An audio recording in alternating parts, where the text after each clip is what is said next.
This kid told me he has a very funny face. Show me, show me. Who's your mimicking? Whoa. At nandito na naman mga abnormal yung Ingleserong bata. At tumaiming pa talaga siya na hindi pa ako nag-aalmusal sa mga oras na ito.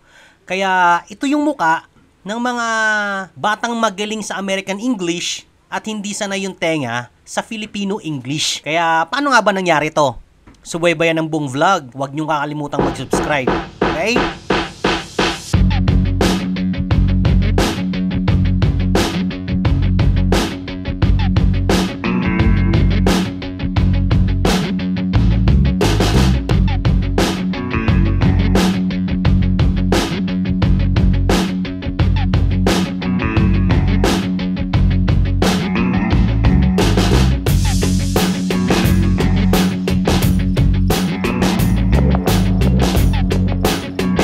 Ginagawa ko abnormal, at try nyo rin to, very exciting siya, hindi siya boring. So after mo mag-wheel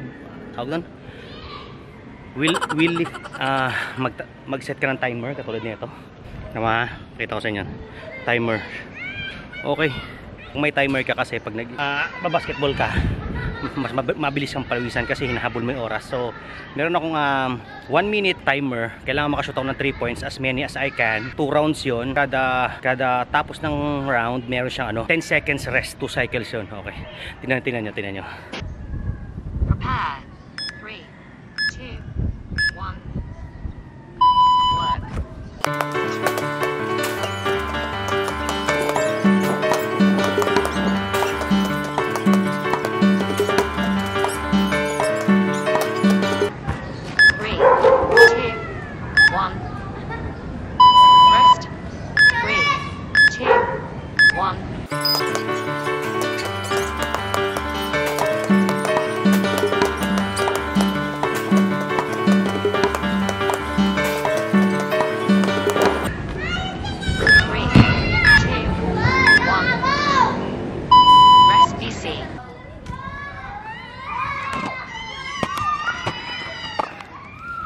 So naka 12 points lang ako.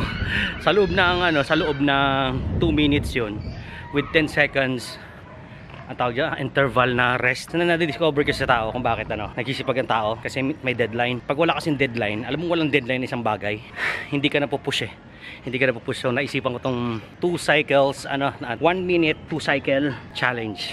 I'm sure mas productive siya kumpara sa ibang goal na walang timer. Kumpara sa walang timer. Maganda to kasi pag inaraw-araw mo, lang yung long term goal mo, para tatagpi-tagpi mo lang sa short term goal. Katulad ginagawa ko, di ba may timer siya. Mas napupush ka mag-exercise at kahit anong gusto mong gawin na productive. Kaya try nyo to mga abnormal. Si tita sa bungera hindi. Mga ganyang pormahan. Ay, inutusan lang ng asawa yan. Bumili na may derby daw kasi mamaya. Di ba? Pwede yun. May ayun yung mukha nag-lock kaya sanay na magbilang ng pera yan. Yan. Naglalak na yung lakilay. Sanay na magbilang ng pera yan. Pero si nanay mo video mahal. Si nanay, di ba? Nag-lock na yung ngiti niya, yung ngiti ng pambobola. Nag-lock na, nakagano na. Sarili na. Nakalock na yung mukha ang puta. Kahit pangitiin mo, alam mo sanay na siya mambola Ayun si tita, balis sa imo ka Parang sanay na walang benta.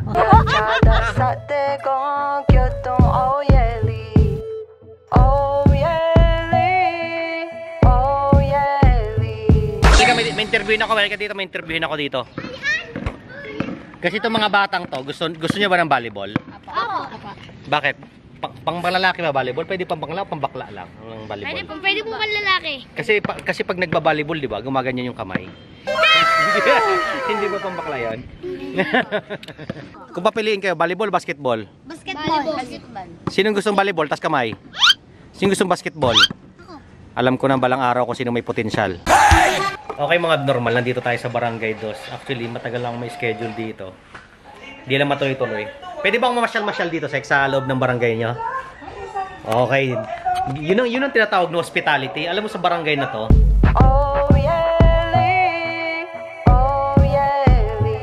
Wow, di ba? Ganyan ang proper na pagluto ng Pinoy sa bawang, may balat pa Yes, para mabango. Para mabango. Dahil wala akong maisip, tinanong ko na lang kung ano yung mga natanggap nilang exchange gift ngayong Pasko. Exchange gift din kayo. Ano bunot mo?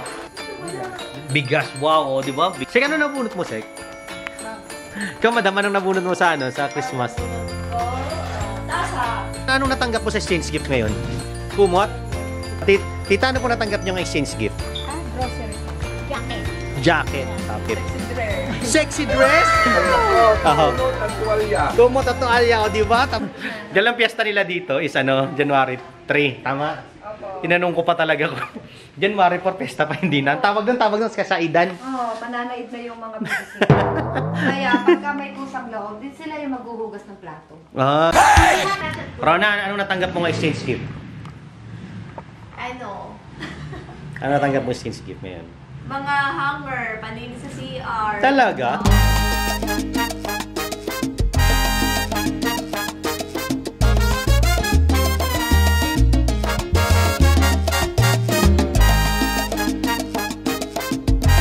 So hindi pa siya operasyonal, mga abnormal.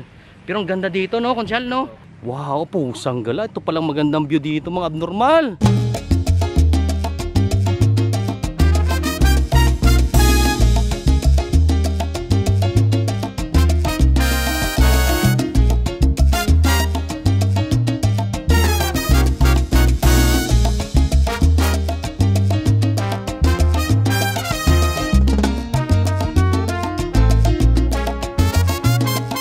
Public assistance desk sa civic area. Ito yung aming admin.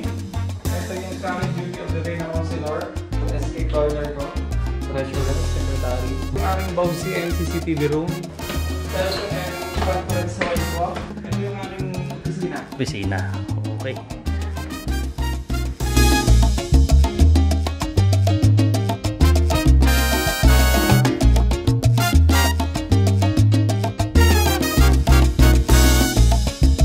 Saan tayo pwede mag-ano? May magandang view dito, Konsyal? Sa taas, sige.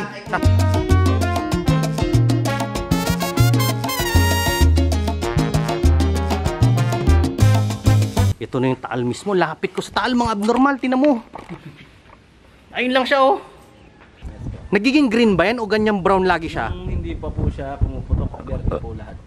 Kaya na ano ng lahar, kaya naging ganyan siya, no? Nakapunta ka na sa gilid niyang, Brad? Dati nga po nung 2014, naligo pa po kami sa loob niyan. Pwede maligo sa loob niyan? Yes po. Pusang gala. May parting kumukulo, may parting malamig. Eh di napagod nga tayo, mga abnormal, kaya nagpunta kami sa aming suking masahista. Dito lang sa one and only... Shoutout ka na lang sa Bisaya. Anong gusto mo i-shoutout? Shoutout sa Bisaya. Dito ka, brother. Dito ka. Tabi ka doon. Okay na, sir? Oh, shoutout. Sinong gusto mo Ay, shoutout? shout out sa taga Muntanya, Baclayon. Kumusta Muntanan nila? Okay. Ay, Itatag natin yun ng pangalan ng... Happy New Year sa Ay, tanan. sino bang parents mo? Sino itatag natin? happy birthday, Happy New Year, Mama. Okay. Si Leonora Gaas at mga Gaas family diha sa Muntanya, Baclayon. Happy New Year sa inyo. Ikaw, boy. Sino ang brother? Sino ang mo? Sa shoutout mo. Shout out kita. Shout out po sa mga kapatid. Okay, kaklarify ko lang po, ha. Nasa massage parlor po kami, hindi po ito club, ha. Ay, yung background na ilaw, mukhang ano siya, mukhang club, alam mo yun. Pero, no Nuwatay po yan. Okay, formal po siyang massage parlor. Ang ginagawa po dito, pag pumasok ka sa Nuwatay, ay hilutin ka ng 2 oras. Paglabas mo, hindi ka na makalakad na maayos. At yun ang dahilan kung bakit pabalik-balik kami dito. O, di ba? Alam nyo ba, mga abnormal, gumagalaw ang rocking chair dito. Pakita ko sa inyo. Shit, putang eh. Yan ang binabalik-balikan ko sa Nuwatay. Nyo lang makikita yan. Kaya kung gusto nyo umorder ng Nuwatay, click the yellow basket. Mga abnormal, mag-house tour tayo sa loob ng Nuwatay. Napakaliwanag. Tingnan nyo, ha. Sample lang. Ayan. Putang ina. Okay. So dahil walang ilaw, hindi na natin tutuloy ang house tour. This kid told me he has a very funny face. Show me. Who's your mimicking? Where did you get that face? I don't know. I just. In the cartoons? No. I can. Show me again. I can.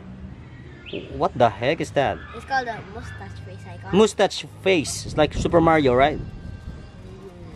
I can do another. and So show me another one. What the heck is that face? I just learned It's like it's like a horror face, ha? Pusang galang English yan. At diyan na diskubre ang Filipino English. It's like a horror, yeah. Sanggalang English yan, no? 3,000 years later. Bakit kaya tuwing nagtututbrush ako, naririnig ko yung boses ni Flo G? Ano kaya to? Lo, totoo kaya to? Nararanasan nyo rin ba to, mga abnormal? Talaga naririnig ko, oh. Ay, alam ko na. Kapapanood ko to ng TikTok. Sigurado.